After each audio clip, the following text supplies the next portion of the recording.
¿Cuál es la idea de independencia, podemos decir, de las comunidades indígenas a diferencia de la que, por ejemplo, nos viene por la Revolución Francesa, etcétera? Sí, no soy experto en independencia. Cuando Elena me invitó, yo le dije, no, yo de Bicentenario no sé mucho, pero creo que hay una matriz, llamémosla liberal, en el mejor sentido de la palabra, no es para macartizar, que nos viene de la Revolución Francesa. Es una matriz, podemos llamarla también burguesa, pero pues con esto tampoco es que quiera echar vainas. Bueno, es una matriz individualista y que está muy apuntalada también con la expansión del capitalismo. Eso no nos va a dar tiempo para hablar de eso, pero baste decir que la idea de independencia que nos llega de la Revolución Francesa es una idea en moldes, bueno, europeos, moldes franceses, eso no hay que olvidarlo, pero sobre todo individualistas. ¿Cuál es la noción entonces de independencia que van elaborando los indígenas? Yo creo que es una noción que parte de su afirmación cultural, de una reivindicación territorial, perdida en gran parte, pero que siguen anhelando y siguen luchando. El territorio, ellos hablan del territorio ancestral, de las tierras que eran de ellos antes de que llegaran los usurpadores, pero también está anclado en lo que ellos llaman un derecho propio, incluso previo al derecho traído por los españoles y después implantado con las constituciones napoleónicas.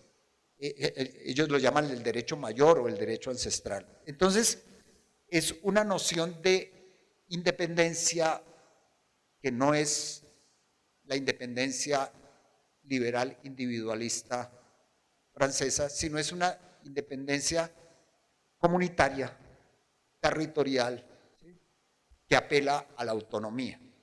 Entonces, no es que ellos quieran echar la rueda de la historia para atrás, como a veces los quieren mostrar. Especialmente una senadora, le convendría estudiar, pues, para enterarse, entre otras, que la Unión Soviética ya dejó de existir. Pero bueno, esa señora que manda unos tweets y unos trinos impresionantes,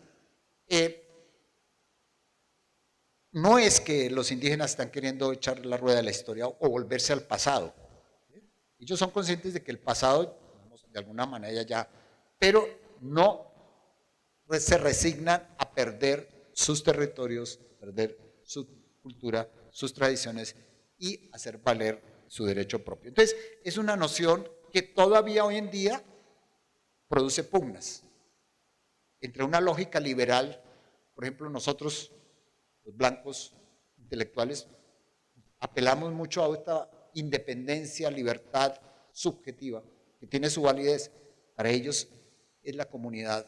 Algunos hablan de la forma comunidad, la manera como la comunidad genera toda una cosmovisión muy distinta. La gente en las comunidades nace en un sentimiento colectivo comunitario, que no es tal vez la forma como a nosotros nos crían con los derechos del hombre, Antonio Nariño, toda esta cosa.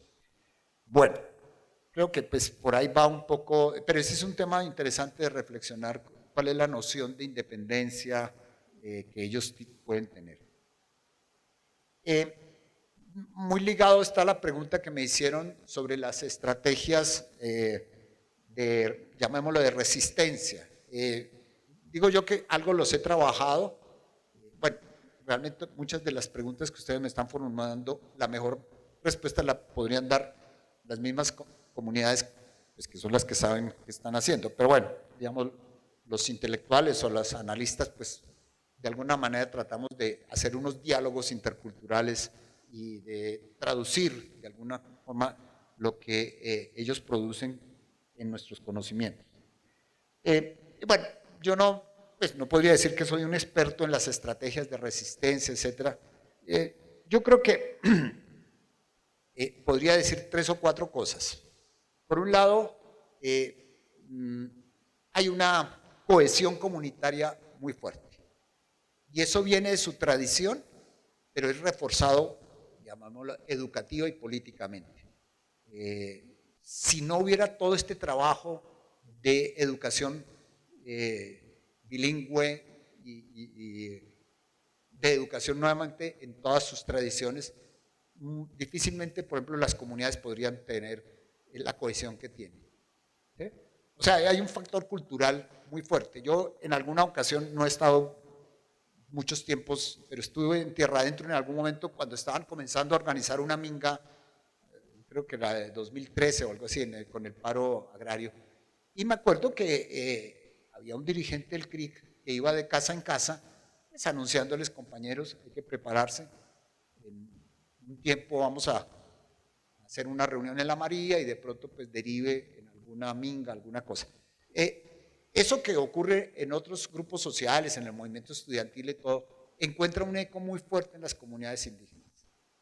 De hecho, pues hoy sale un artículo en El Espectador que el título no me gusta mucho, porque además trata como de echar sombra, diciendo presencia de actores armados en los movimientos sociales, pero en algún momento dice que hay una forma de rotación, de organización comunitaria, en este caso en el Cauca, que da cuenta, digamos, de relevos que van turnándose para estar siempre presentes en los bloqueos y en las acciones.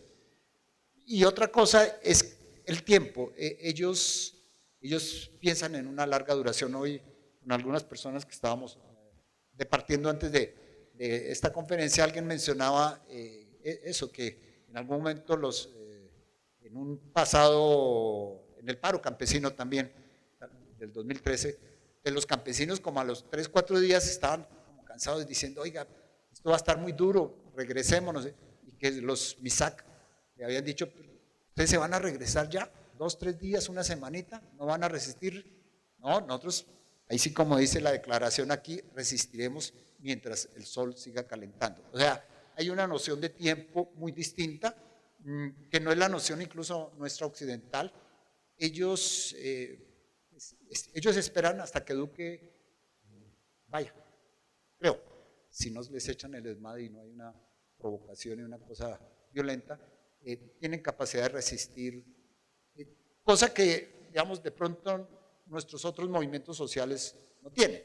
Yo en esto no quisiera pues caer otra vez como en una, digamos, una exaltación y un indianismo aquí, decir pues que ahora son la vanguardia y que ya, en fin.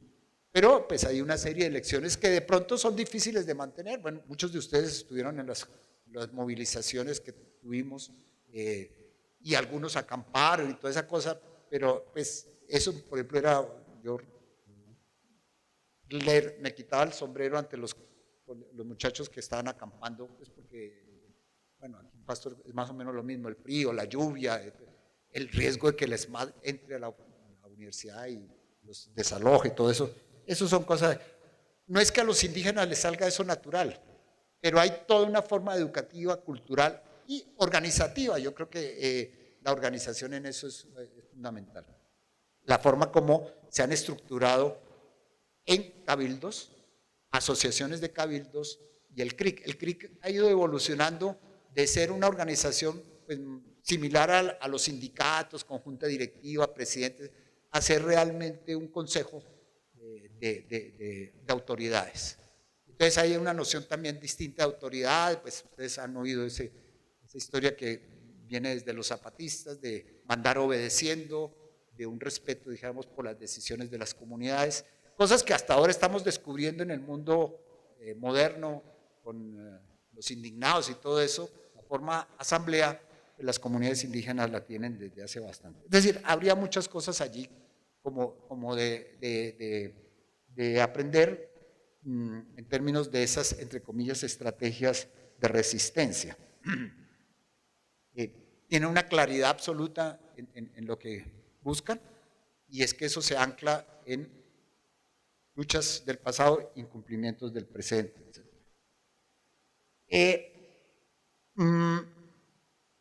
La pregunta un poco sobre lo de la memoria, la construcción de la historia, que tiene que ver un poco también como cuál es el relato que nos ha llegado de la independencia. Bueno,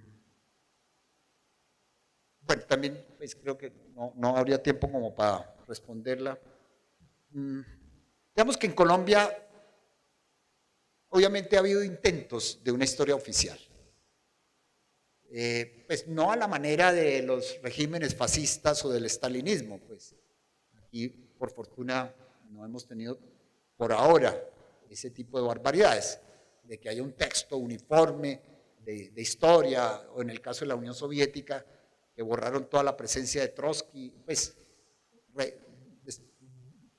cambiaron la historia pues para acomodar. No, pero sí hay de alguna manera una versión dominante, que es la que, digamos, tiende a predominar desafortunadamente en el sistema educativo, en los textos, sobre todo en los manuales. Hay que decir que en las universidades producimos unas obras críticas, pero a veces no salen de nuestras aulas. A veces por el magisterio, muchos de los maestros pasan por nuestras aulas, especialmente por las facultades de pedagogía y todo eso, y van difundiendo eso, pero es difícil hacer la contraofensiva.